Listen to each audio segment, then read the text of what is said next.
Hello, everyone. I want to welcome our guest tonight to this NASO Fireside Chat. I'm Thurman, your host. First, I'd like to introduce to you Catherine Weathers, coordinator of the Etowah Visitation Project. She will provide information about ICE detention at the Etowah County Detention Center in Gadsden, Alabama, as a reflection of ICE detention throughout the United States. She will discuss current realities at ECDC in the midst of COVID-19 pandemic, emphasizing that the same governmental systems that play in immigration detention are driving Black Lives Matter, LGBTQ, and other movements addressing poor and marginalized populations. We also want to welcome Jacob Barber, member of the Shutdown Etowah and the Etowah Freedom Fund campaign.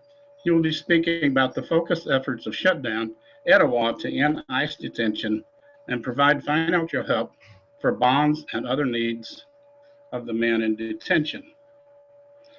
Dr. Anne Marie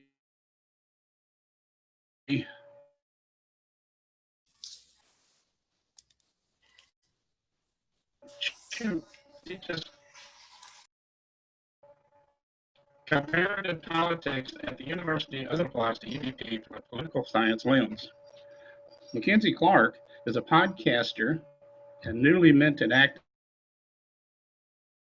of a reproductive justice organization and now Black Lives Matter in Gadsden. While she is new to organized activism, the pressure of change existed way before her involvement.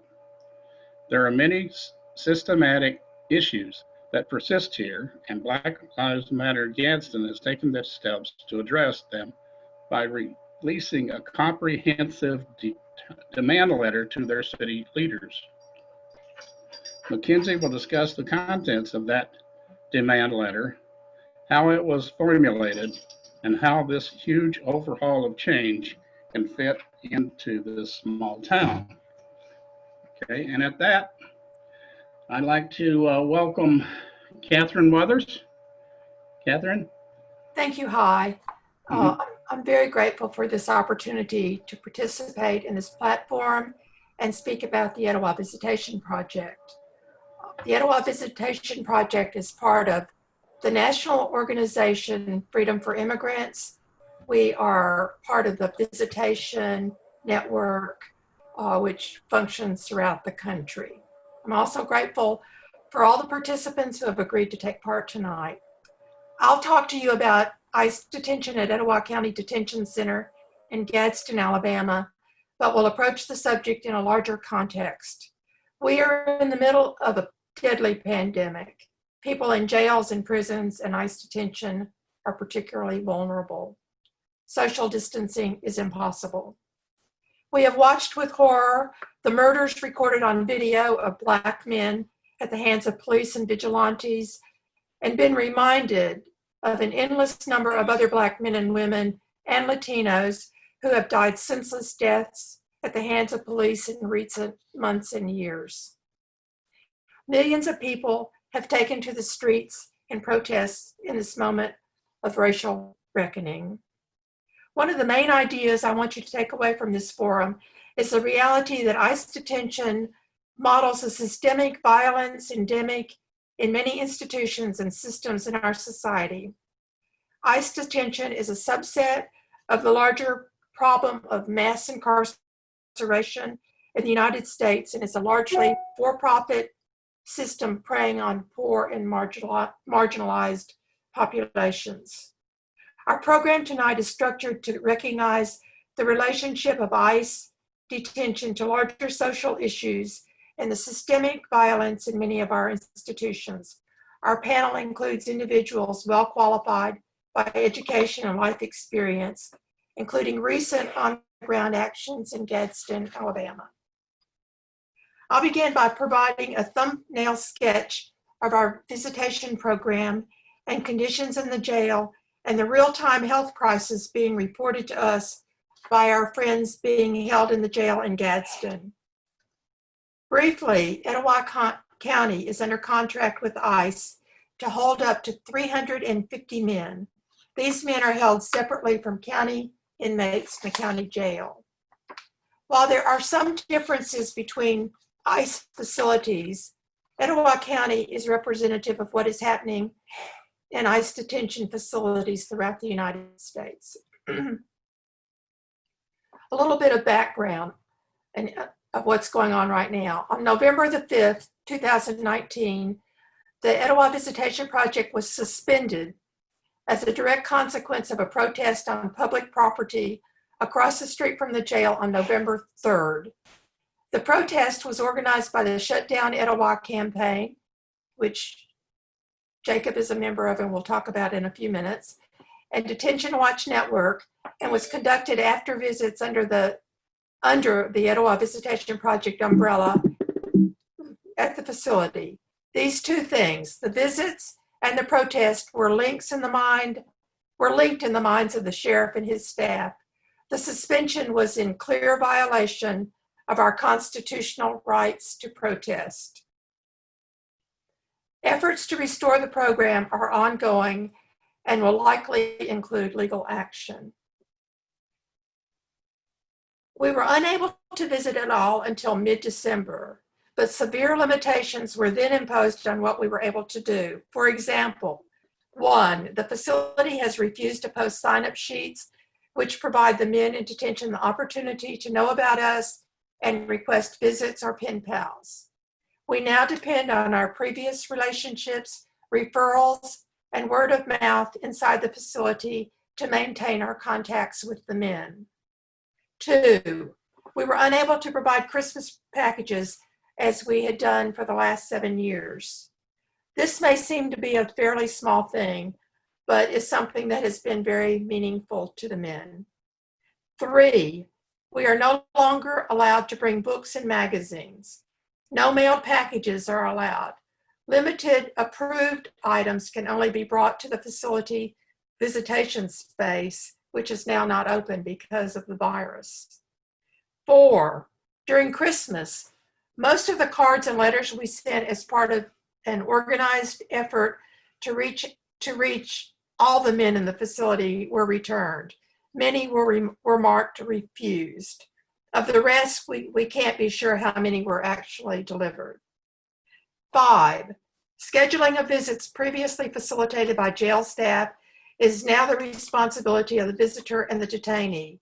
Visits are limited to a single 20-minute visit per day. Previously, we were able to make multiple visits, typically 3 for each visitor, making the 3-hour round trip a productive use of our time. Visitation is clearly meaningful to the men. We know its importance to them because they tell us. For many, visitation provides their only contact with the outside world and is a valuable personal connection important to detainees and visitors alike.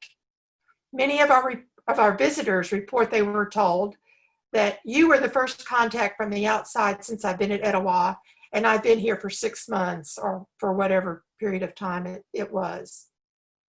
Our visitors are able to connect them with their family members, attorneys, or provide other resources. But basically, they're just a friendly face who's willing to talk and listen to them. In December of 2019, 100 men in Unit 10, ICE Unit 10, signed a letter to the sheriff and the outside world, which identified inhumane treatment and the poor conditions they face within the unit, and expressing how important the now unavailable visitation program was to them. They called current conditions a reign of terror. Everything changed in March 2020 because of COVID-19. No visits at all are allowed. There continue to be transfers between ICE facilities. Deportations continue.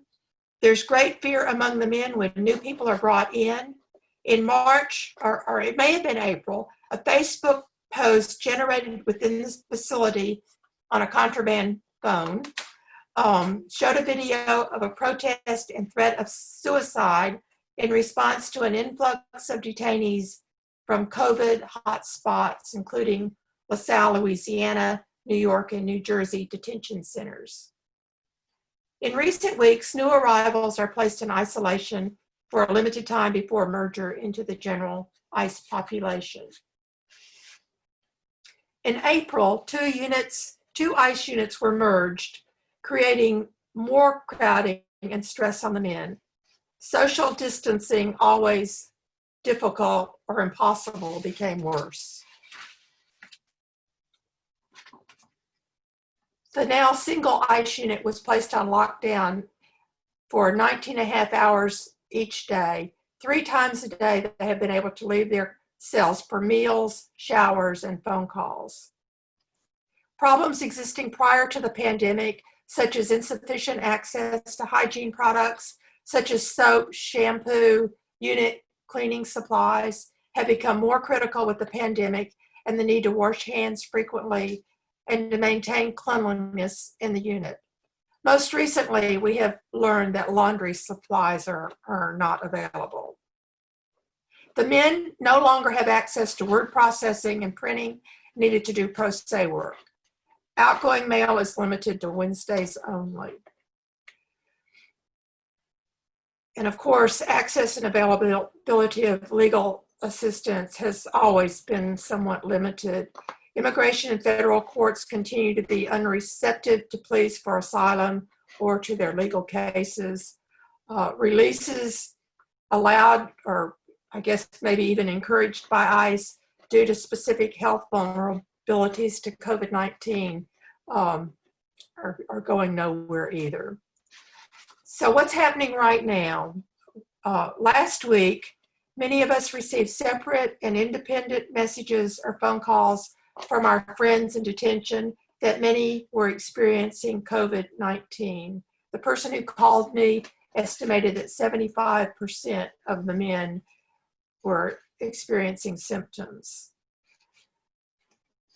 The men also expressed unwillingness to report illness to the guards because they feared they would be taken to an isolation unit where 1, they wouldn't be tested, 2, they wouldn't be given meds or treatment, 3, they wouldn't have an opportunity to notify their families, 4, the unit is filthy and there are no cleaning supplies available, and 5, they aren't allowed to take showers. Basically, in that isolation place, they're pretty much ignored. No one is getting COVID testing as far as I know. I contacted the Etowah County Health Department and reported what was being reported to us. I was assured that the next day when I followed up, I was assured that the health nurse contacted the facility the day of my report. The following day, the unit was placed on quarantine, but we don't know for sure really if my call had anything to do with the quarantine. According to our contacts on the inside, anyone requesting testing after they were put on quarantine was immediately moved to Unit 1, I think a different isolation unit. The men were uncertain whether anyone was actually tested or if the move to isolation was in retaliation for requesting the test.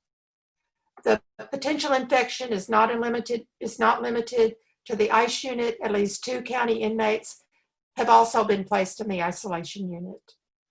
The Adelante Workers Center staff attorney, Jessica Bosberg, and her staff, and some of the Shutdown Etowah folks and members and other visitors, including myself, are working together to document and address this potentially large outbreak of the virus. Jessica is taking the lead action on the action that will be taken.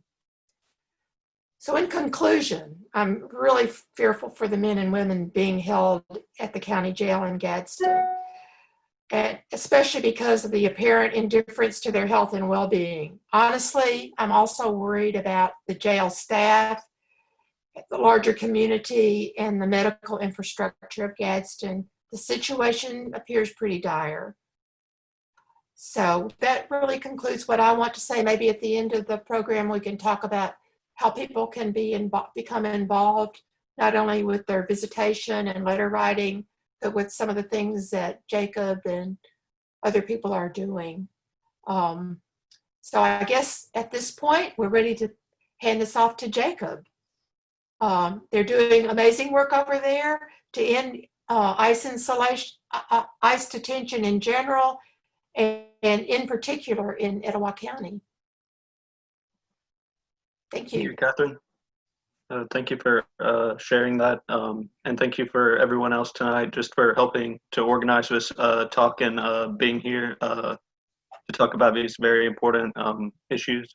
So just real quick, I'll introduce myself. My name is Jacob Barber. I'm a member of the Shutdown Etowah campaign, as well as the Etowah Freedom Fund, which is a Bell Fund that sort of was born out of that campaign. And I've been involved with Shutdown Etowah for almost 2 years now. And really the first way I ever participated with the campaign was actually doing a visitation. So what Catherine just shared and, the work she's done through the Etowah Visitation Project really means a lot to me. And that's very, very personal. I saw our visits as very central to the work we do as a campaign, because I think it's absolutely crucial that we center the voices of the people who are impacted by detention and really take the lead from them in terms of our organizing.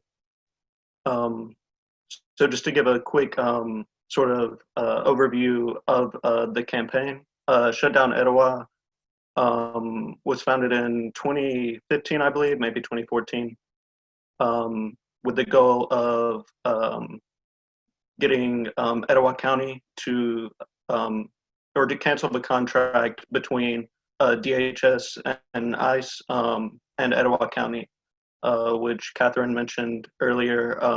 Etowah County has a contract with the federal government to detain immigrants in the county jail there. So that's always been our main goal as a campaign, is to get that contract canceled in order to end that detention. And our other goal that goes hand in hand with that is just to get as many people free as possible. So obviously, ideally that would mean shutting it down, but in the meantime, bailing people out or supporting, for example, Adelante, Alabama Worker Center's Etowah Habeas Project, just whatever way possible we can to support getting people free, getting people home. A lot of the people detained there are from, New Jersey or from California. They're brought from all over the country by ICE, sort of separated from their families and their communities. And so those are our two main goals as a campaign. And as far as our values, we are an abolitionist campaign. So while our focus has been on ICE detention, we oppose all incarceration. We don't believe any person belongs in a cage. And we recognize that in the Etowah County Jail, you see the same problems on the county side as well as in the ICE detention there. The rotten food, abusive guards, and now COVID is the especially pressing issue at the moment. So COVID has really caused us to have to rethink our approach as a campaign. When the campaign first began, it was initially targeting the federal government under the Obama administration to try to get them to cancel the contract from their end. And it was almost successful. But an Alabama congressman, I believe, Aderholt, successfully petitioned to keep the detention center open, to keep that contract going. Now with the Trump administration, we've shifted focus to try to get it canceled on the local level. So our strategy over the past couple of years, and since I've been a member, has been focused more on trying to engage with the community in Etowah County and build a base there to pressure the county commission to cancel that contract.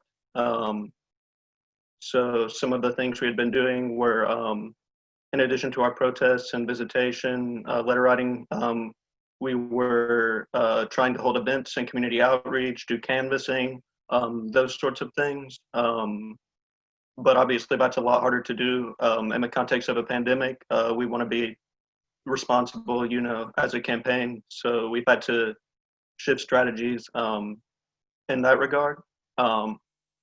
And also just in terms of priorities, we've really just been focused on trying to support the people in there, just in their efforts to survive during this.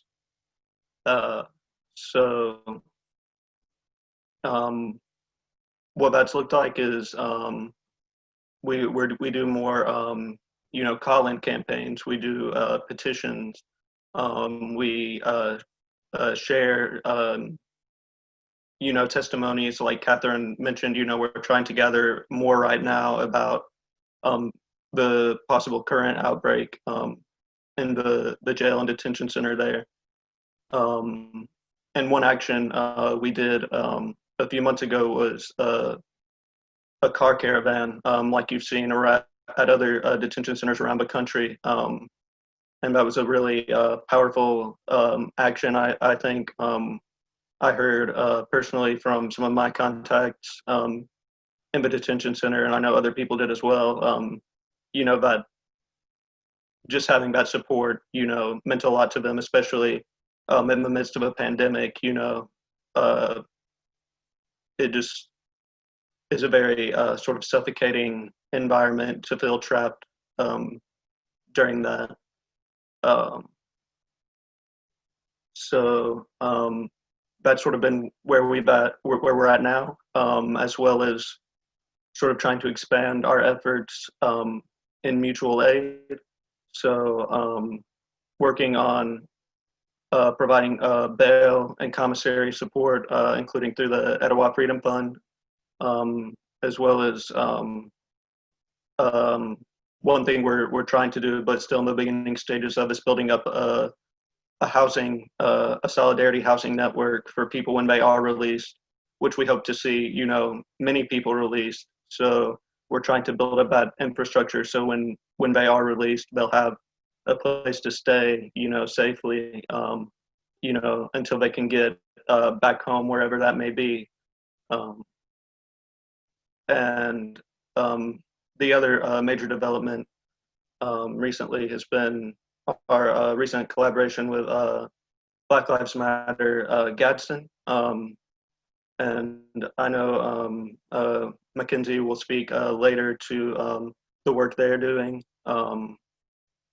And one of our fellows, Patricia, it's actually her birthday today, so happy birthday, Patricia. But she's been very instrumental in sort of developing that relationship between Shutdown Etowah and Black Lives Matter Gadsden. She's a Gadsden resident herself and involved in both groups. So, Black Lives Matter Gadsden, in their demand letter there, has taken a very strong stance against the detention center and calling for the cancellation of this contract. So we're very thankful for that. And a couple weeks ago, we were able to hold a sort of joint vigil with Black Lives Matter Gadsden outside the detention center there, just for all the lives of people who have been impacted or harmed by policing and incarceration. There were some very powerful testimonies from parents or siblings of people who had been impacted there in Gadsden. And so I really hope to see that relationship develop further, and for the ways we can support their work as well as Black Lives Matter. And I think that's most of what I have to say for the moment. So I'll go ahead and pass it on to the next person, who I believe is Anne-Marie. Okay, thanks for that, Jacob. I'm assuming my sound is good. Otherwise, you guys will let me know. I'm going to go into professor mode just a tiny bit because I have some PowerPoints that I would like to share with you all, and that will help me to time myself also so that I don't get too professorial in terms of droning on and on. If I could share screen.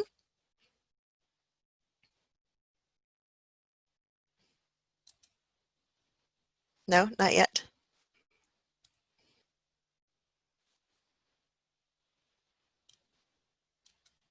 Oh, okay, here we go. Super. All right, so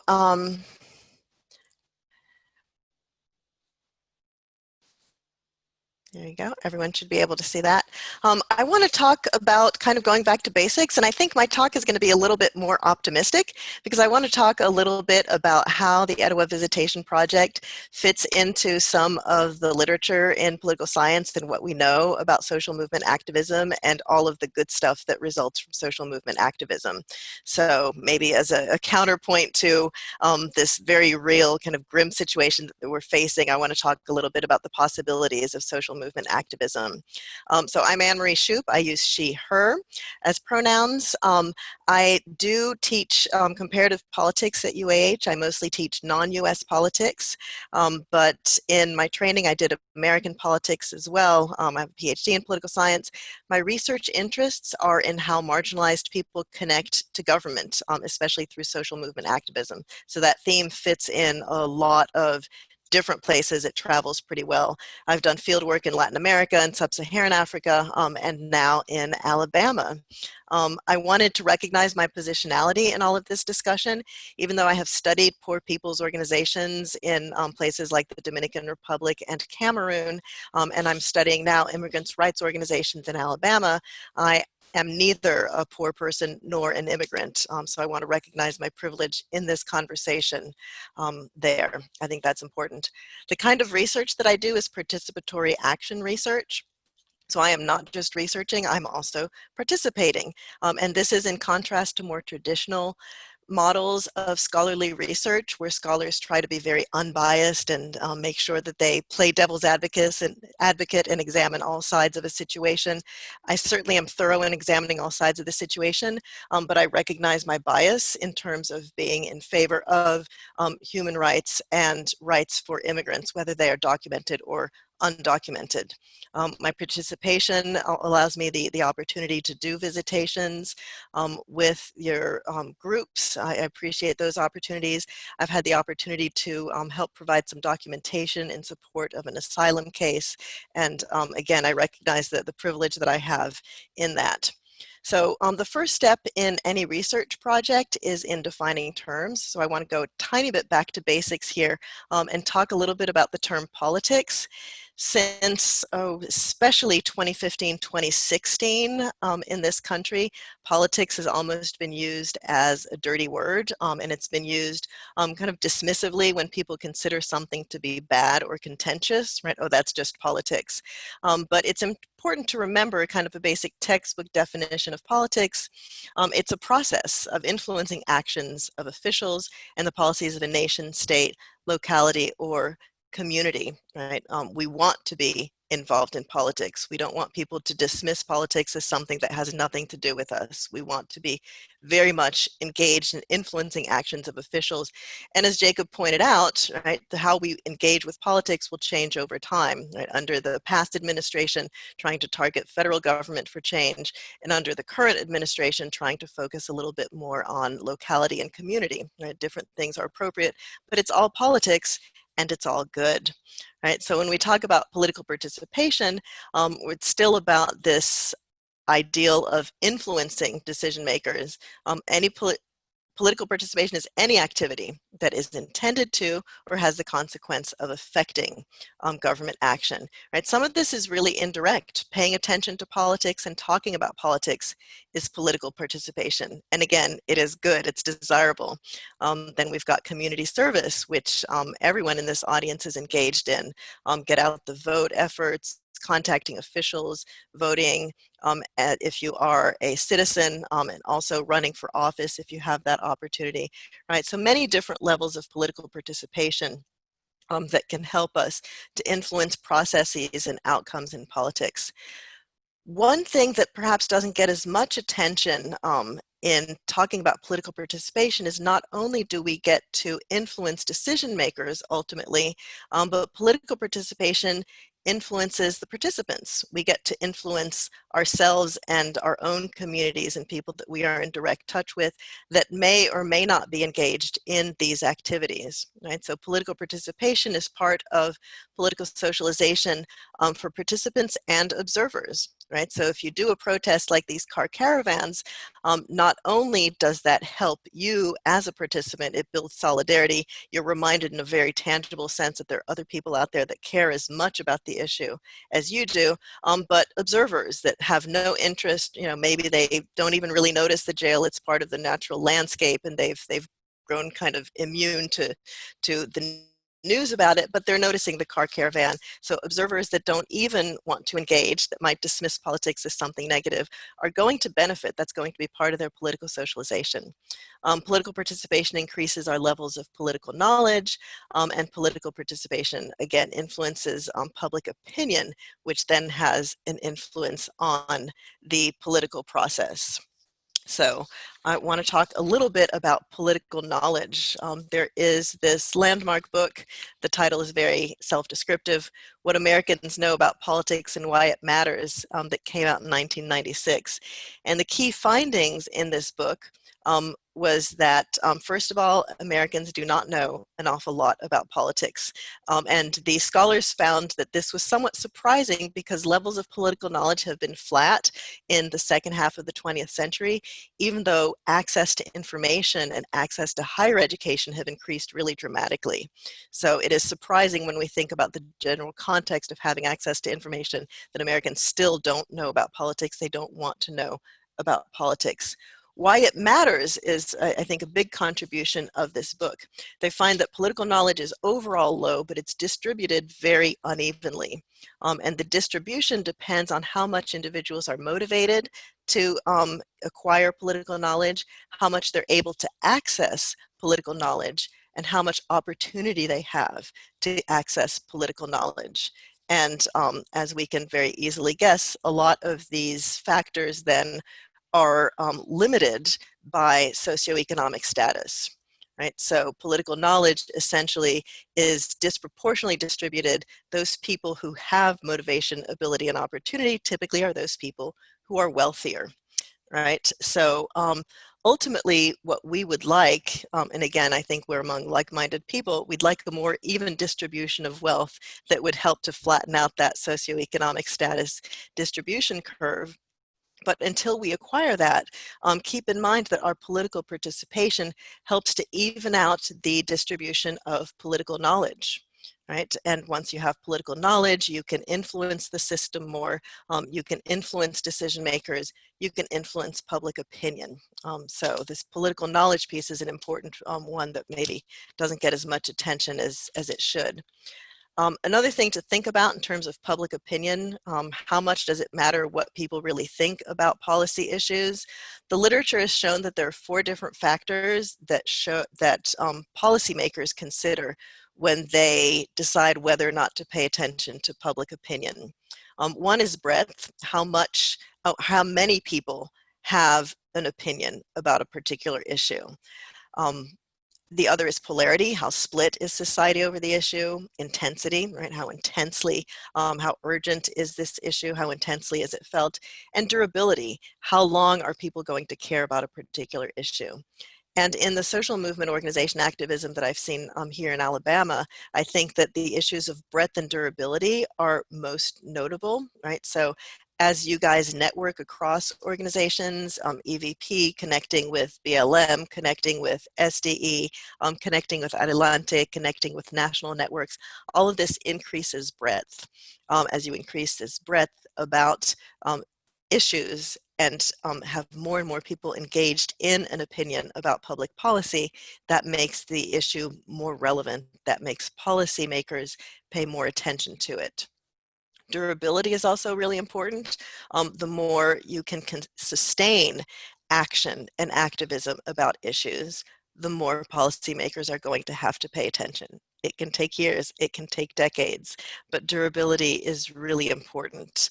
And again, this idea of switching tactics as you meet these more difficult conditions under COVID-19, as Catherine described, and the change in tactics, as Jacob described, are things that are going to contribute to this durability that will help these actions be particularly relevant to the political system. Right, so applications to the Etowah Visitation Project. One more concept that I wanted to bring out in this, I've kind of talked about the application of some of these concepts as we've gone along, is to think about intersectionality. That term gets thrown around a lot. I think it's used fairly often. I don't think it's defined very often. And I wanted to go a little bit into the definition. This is a small group. Do people know where this term originally came up, or when this term originally came up, like in scholarly literature or in practice? I watched the TED Talk. Oh, that woman, yeah. Yes, Kimberly Crenshaw. Awesome. Yeah. Was that, I can't see all the faces, was that Mackenzie? That was me, yeah. I Excellent. seen it. Yeah, when she had, there was a worker, a woman, Black worker, who worked at that plant, and they couldn't understand, oh, well, we have Black male workers. I don't understand, what's your big idea? But they weren't thinking in the terms of intersectionality with her as a Black woman. Exactly, exactly. So Kimberly Crenshaw was looking at these legal cases where Black women had sued, saying that they were being discriminated against as Black women. And she said that intersectionality is something that allows us to think of, and now it's in the Merriam-Webster dictionary, complex cumulative ways in which the effects of multiple forms of discrimination combine, overlap, or intersect. Because these cases weren't successful in court, because as Mackenzie pointed out, the court found that there is no discrimination against Blacks. They are hiring Blacks. There is no discrimination against women. They are hiring women. But it turns out they were hiring Black men and they were hiring white women. Intersectionality doesn't allow this problem to be seen, right? And since this original coining of the phrase in the late 1980s, the term has been used a lot to think about multiple forms of discrimination in other contexts, right? And it applies quite a bit when we're thinking about ICE detention. All of the detainees are incarcerated. They are all immigrants, right? Either of those categories alone is going to be problematic and is going to, we have a society that pushes those categories to the margins in terms of not being seen, literally not being seen, and not having a voice. Many of our ICE detainees, in addition, are Black, Indigenous, or people of color. Many are sexual minorities. Many are COVID vulnerable due to pre-existing conditions. Many are English learners or speak English with an accent, which again, all of these things tend to make people less visible, tend to make people less powerful. When these things come together, it's even more of a strong marginalizing impact. And so again, in our work in these social movement organizations, the more you can combat that invisibility, the more you can articulate the interests of these people that have been pushed to the margins, the better it is. And the more you can articulate the ways in which these people are pushed to the margins, the more effectively you can increase people's political knowledge across the board, whether they are concerned with the issue to begin with, or whether they just happen to be walking in the park when you're also walking through the park, carrying your signs, explaining what these problems are. Right, so in case you zoned out, because Zoom exhaustion is a real thing, I thought this was an interesting article there. Politics are a process. We have the opportunity to influence decisions in politics. We want to be involved in politics. Participation in groups supports not just the group, but you as an individual participant or us as individual participants.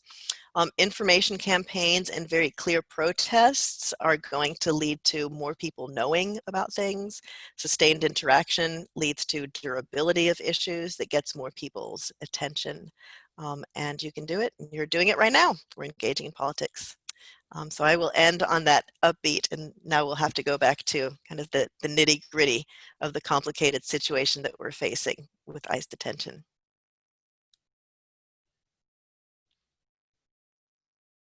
Oh, I'm supposed to pass the baton, right? I would pass the baton then to Mackenzie.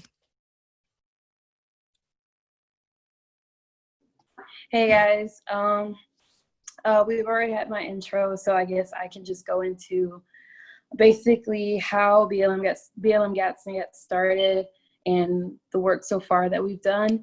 Now, I will go ahead and say I was kind of brought into BLM Gadsden and kind of like eased in. Someone, reached out to me and was like, hey, do you want to listen to the Zoom call? I was like, yeah, cool.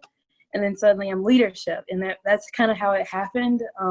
So I may not know like the gist of the beginning, but basically I can say BLM was founded by a man named Jerome Gunn. He is a business owner in Gadsden. He's been in Gadsden. He's from Detroit, but he decided to start this group because, with the current civil unrest, he saw that going on, and it reflected in Gadsden a lot of what was happening in other cities.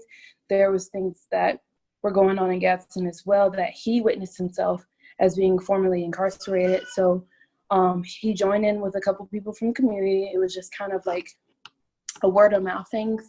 He just met some people who were like-minded on Facebook, and they started that way. They made their first protest was, I'm thinking, 50 to 100 people attended.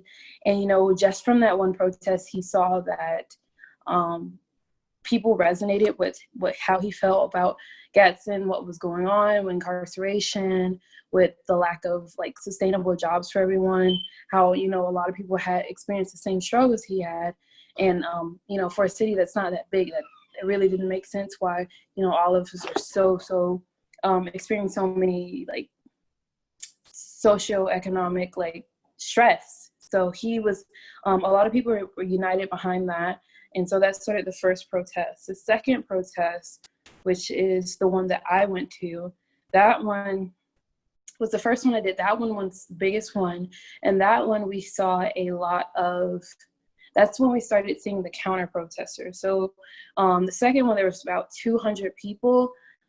We marched from his business to, it was initially just the city hall, but on the way there, we passed the statue. So just to give context, there's a statue downtown of Emma Sampson. She's a Confederate hero to them.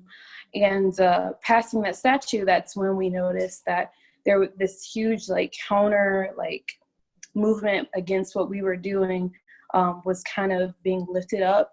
And even though they didn't have a lot of protesters or people out there, for whatever reason, people felt like the police specifically were kind of making us more like the threat, even though we were like saying we were nonviolent, but they were kind of taking their side, what felt like, and that did not help on either side. So on their side, they felt, we actually had one of the counter protesters where there was like a riot line.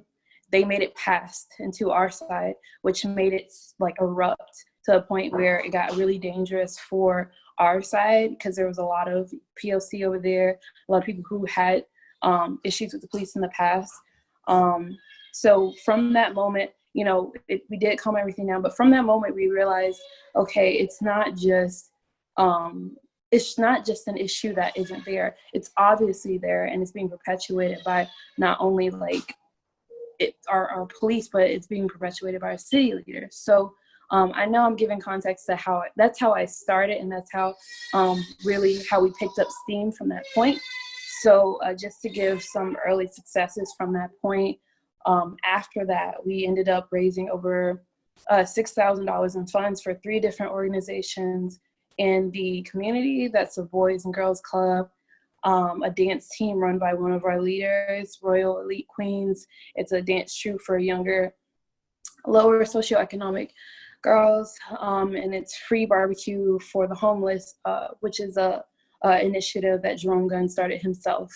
And so with those early successes, we saw, okay, there's people in the community that agree with our message and are willing to put money into the community, unlike, you know, the people that are supposed to be behind our back, like our city leaders and things like that. We saw that our community was uplifting us. And from there, I guess I can go ahead and say what we saw, what I felt like we formed in kind of a loose way, but from those interactions and from what happened, I could see like our guiding mission and principles of BLM. So if I could give you context of what those missions and principles are, I can give, so you're seeing this Black village principle that, you know, us coming together kind of loosely, but not loosely at the same time. We're kind of guided by, okay, I'm gonna look out for you, because there's no one else going to be looking out for us, our city leaders especially. So that's one of our principles, is honoring Black villages, realizing families aren't, you know, this nuclear, westernized like family where you just have your mom, pop, whatever. It can be a whole lot of things. You have your cousin down the street, someone who's not really your cousin, but you call them your cousin. They're part of your family. And this looking out for each other from word of mouth, it really is the driving force behind these movements.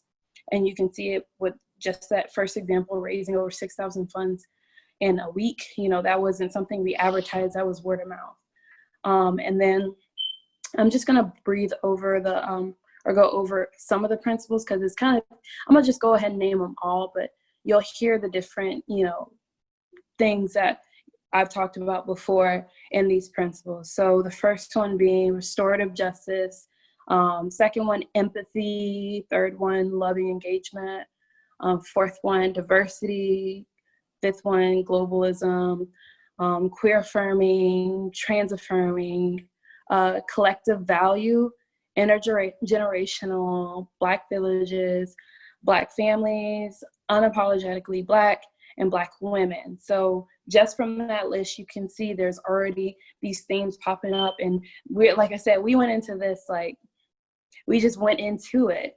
But all these things, you know, we realized, okay, we are in line what BLM is fighting for. So from that point, that's when we officially were like, okay, we're BLM Gadsden.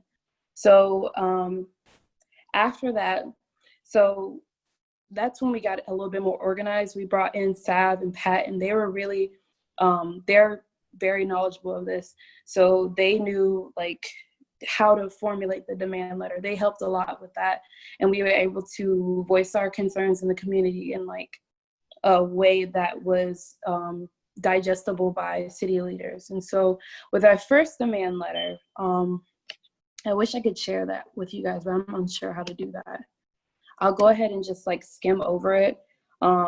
Some things that we've already talked about is the closing of the ICE detention center, and that you see intersectionality, because apparently what Pat had told me, over 50% of the detainees are African immigrants, and that matters a lot because, you know, a lot of people in the community don't realize or where they think that, you know, Black immigrants are a totally different thing. To the police and to, you know, people of in power, it really doesn't make a difference. So to them, it doesn't really matter. Most of these people probably got, you know, harassed or picked up from the police just seeing a Black male, and that's how they ended up in that situation. So we included that in the demand letter because that's just another product of that over-policing, that targeting Black POC communities. One thing that we wanted to push was use of force laws. Our use of force policy, we don't have one in the city of Gadsden. So it's just what we've heard from the commissioner's office, best practice. So there's no limit on what they do. They can, you know, shoot at a moving vehicle. They can do any incident, and there is no legal ramifications or sue, like groundwork for suing if anything bad happens. So we wanted to demand, okay, we need to set, you know, certain guidelines to make sure that things that happen in other cities don't happen here. And they were basically like, nope, we can't do that. Apparently, there is a lot of issues with our demand letter that are large demands because of a thing called home rule. We don't have home rule in Alabama. So home rule basically says that local governments have the authority to change their like laws with their law enforcement, things like that. We don't have it in Alabama from, you know, our past, our horrible past. They did that. So when people started integrating, that they couldn't do it without going through the state. So we're still seeing remnants of that with this. So they basically said we can't change anything because it's a state law or whatever. But, you know, honestly, they say they can't, but it's just a cover up because they don't want to, they're not willing to empathize anyway. So with that, we weren't able to go through with that. Some other things that we asked for, mandatory therapy sessions to try to keep their mental health in check, make sure that if they go through a post-traumatic thing or they experience a lot of things on their job, they don't internalize that and it ends up being played out on our community. We wanted to require better inventory testing to make sure that, you know, undesirable traits aren't being put into the force, like sociopathy, just inferiority complexes. We don't want things like that. We wanted to create an independent review board consisting of elected officials and community members separate from law enforcement personnel to investigate complaints of misconduct against police presented by civilians. Apparently, we do have one of those. It's called a civil service board. However, the civil service board is elected by CIVIC. And since CIVIC doesn't know anything about Gadsden, what she does is she comes down to Gadsden and asks the mayor, who should we elect? And that's how that happens.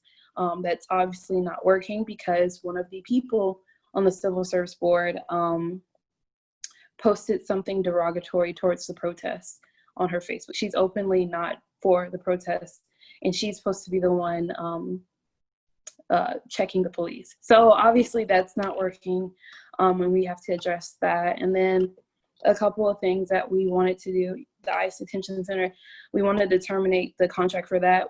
The response we received from that is basically, oh, well, they give us financiers or such and such.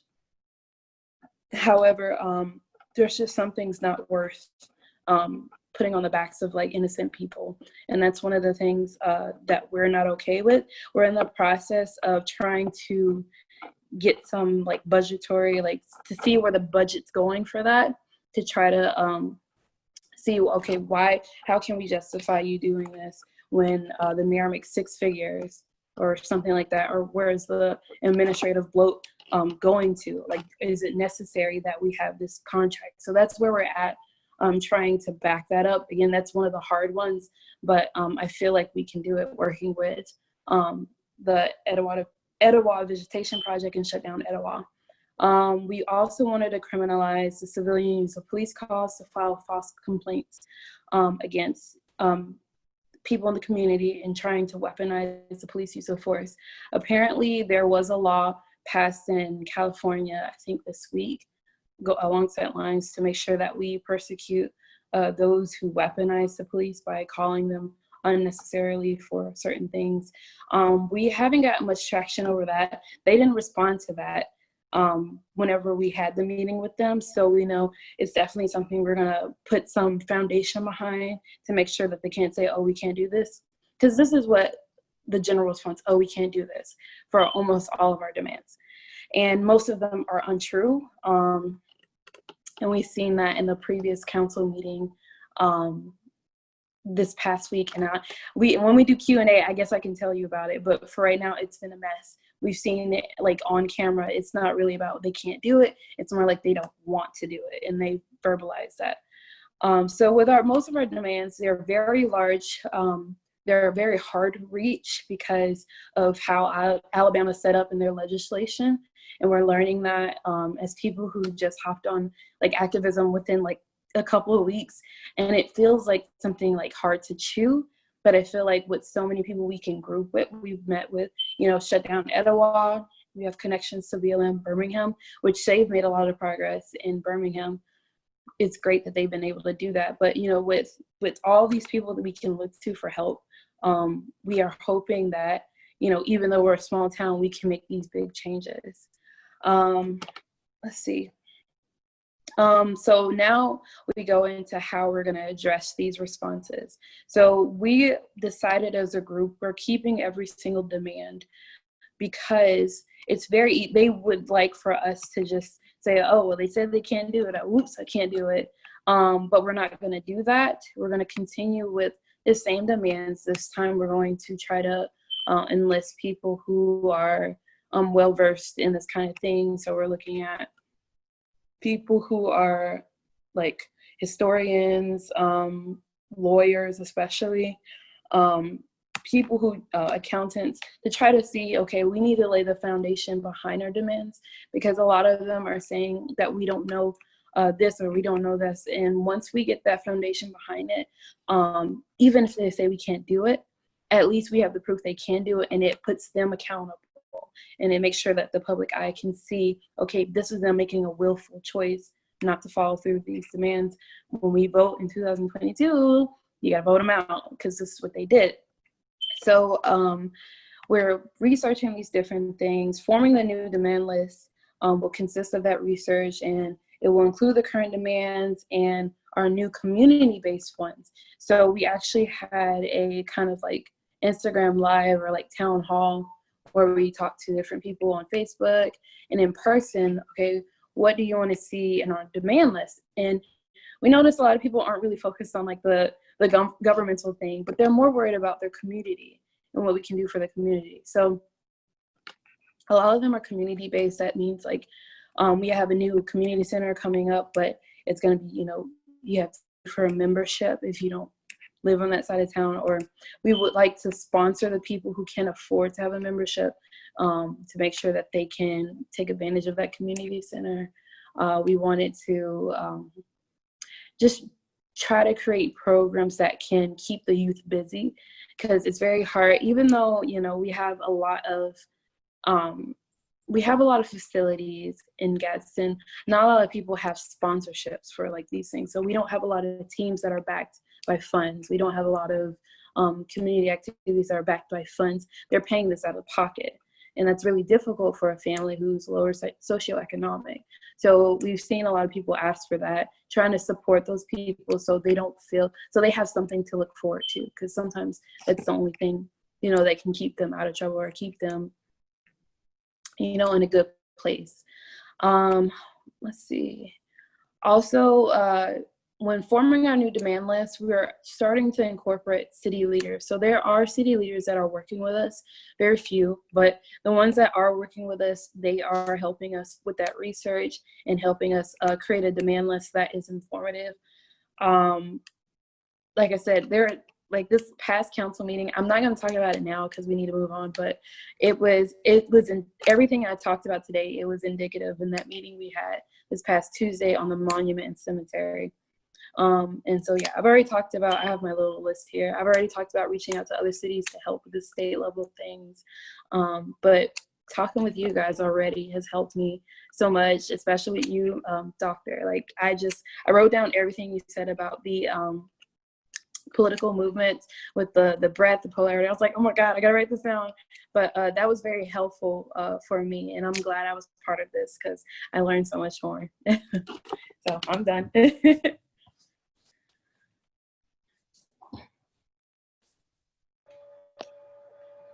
Okay, I guess I'll take it from here. Thank you so much. And I want to let you know, Mackenzie, we learned as much from you as you've learned here tonight. You know, you're on fire, and we love to see that. You know, and the end of this month, we will be interviewing a friend of our school who came and dedicated the school, Alicia Garza. She will be here, and of course, she's one of the founders of Black Lives Matter, and we hope that you'll tune in for that too. And I know that Patricia Baez was going to be here, but she couldn't make it, so she will be supplying a video, and this will be edited and put on, you know, put on our website and put on YouTube for other organizers. Our motto is educate to organize. And we really think that people need to be educated as much as they can if they're going to be an effective organizer. But okay, we can do some question and answers now if anyone likes. Any questions? Let me ask, well, anyone, is there anything that we can do for the people who are incarcerated at the detention center now?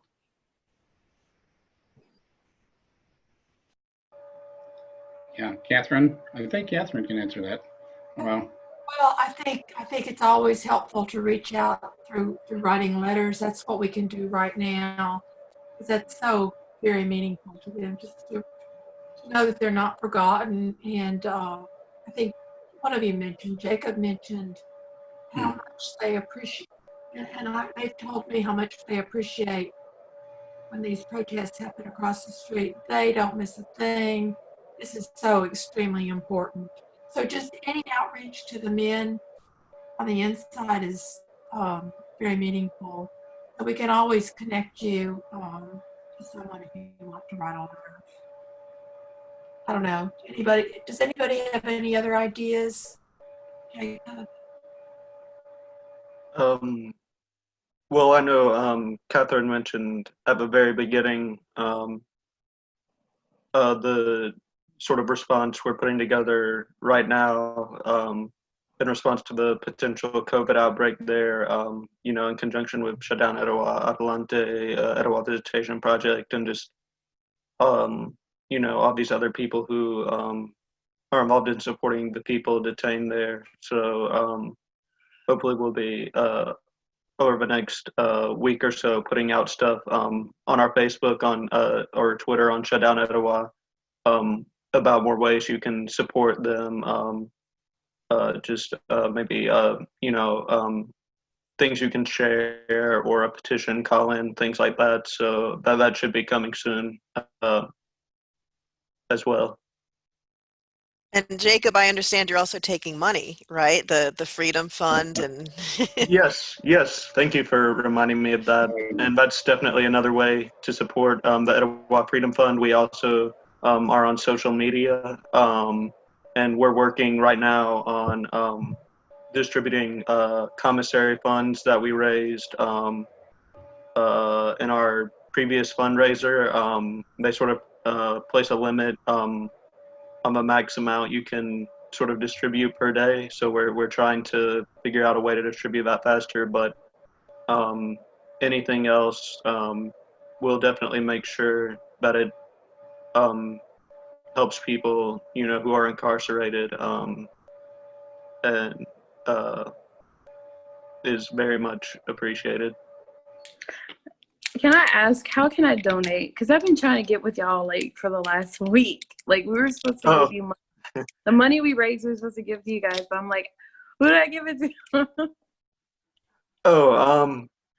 Or the money, if you just want to donate personally, we have a PayPal, but do you mean personally, or were you referring to BLM has a Cash App and a Venmo, and it's in my old bank account. So if you would like, if I could give it to you in any of those ways, that would be great. Yeah, we have I believe we could do it through Venmo as well. But we'll definitely get back in touch with y'all for sure. And thank you so much for that, by the way. I'm really excited about the fact that Black Lives Matter and the Shutdown Etowah group are working together in Gadsden. I think that's just really, really important.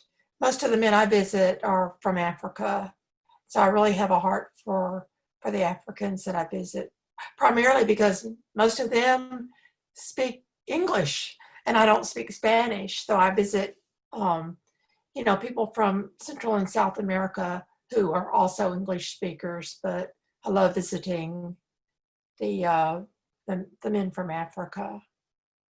So I'm really thrilled, you know, And the other thing I'm hopeful about is getting more of the people who have families in the county side of detention involved.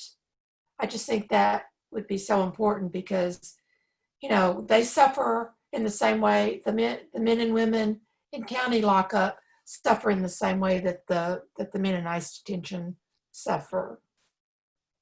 Yeah, I'm pretty sure there have been efforts in Atlanta where people who have been activists for ICE detainees have gotten together with kind of the other side of the same detention facility, kind of some basic county or city lockup, and have been able to agitate together in order to get things done. I think one of the challenges that you guys have, and you really navigate it so gracefully with both the Shutdown Etowah and the Etowah Visitation Project, is that ultimately you'd like this to be gone, but in the short run, people are there, so you want it to be more survivable, right? So it sucks that you have to pay into the whole commissary system where people have to pay these, you know, incredible prices for ramen, which is going to taste a lot better than whatever they're given in regular cafeteria foods, but it's also such a necessity. And there are just so many overlapping problems there, but I definitely understand the need for commissary money and just meeting those basic needs until we can get these folks out. Yes, and along those lines, I just wanted to add the Etowah Freedom Fund is working to try to expand beyond just helping the people in ICE detention and the Etowah County Detention Center, and sort of broadening that focus as well to just people incarcerated in general, especially in Etowah County. And we're also working on just over the past few months with the COVID outbreak, and now supporting protesters who have been suppressed and, you know, arrested. At the Black Lives Matter protests, there have been several bail funds that have opened across the state in Tuscaloosa, Huntsville, Montgomery, Birmingham. So we're working on trying to coordinate more with those other funds just on a state level. So that's currently something we're trying to sort of expand our focus while also coordinating better. Okay. All right. Any other questions? Well, I want to thank you all for participating here. It's been really, really informative, and I'd certainly like to have everybody back again. And I'm looking forward to I'm going down and visiting too, because I did that. And we just think that, you know, you folks are doing a great job, and we appreciate you all. And we'd really like for you to be a part of this NASO educational system that we're putting together here, where we can go out and inform people, you know, in the communities of how to organize and how is the best way to organize. And so I just want to thank you all, you know, for being here tonight. Thank you. Thank you. Looking forward to working with everybody. Okay. There you go. All right. Well, Thank you all so much. Shut it down. Thank you. Thank you. Thank you. See y'all later. Bye. Bye. Bye-bye.